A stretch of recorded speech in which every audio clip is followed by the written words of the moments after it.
चलिए बढ़ते आगे। रूस यूक्रेन के दरमियान जंग का आज 63वां दिन, जहां पर खार्किव समेत कई शहरों पर रूस के हमले जारी है। पॉजिटिव नतीजे निकलने की उम्मीद है और बातचीत जारी है। तो जिस तरीके से लगातार रूस और यूक्रेन के दरमियान जंग लगातार जारी है और आज 63वां दिन है, खार्किव समेत कई शहरों पर रूस के हमले हो रहे हैं।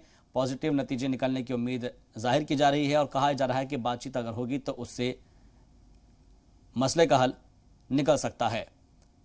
तो यूक्रेन और रूस के दरमियान लगातार जो जंग चल रही है उसका आज 63वां दिन है और खार्किव समेत कई शहरों पर रूस के हमले जारी है। पॉजिटिव नतीजे निकलने की उम्मीद जाहिर की जा रही है। बातचीत लगातार जारी है।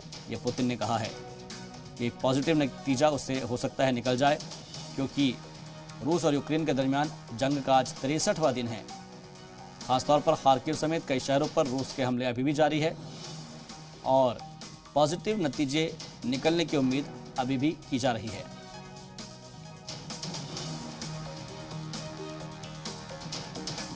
Подписываться под гарантиями безопасности, не решив вопрос территориального характера в отношении Крыма,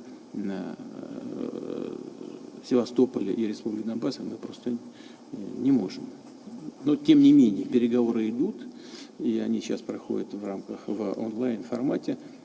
Надеюсь все-таки, что это приведет нас к какому-то позитивному результату.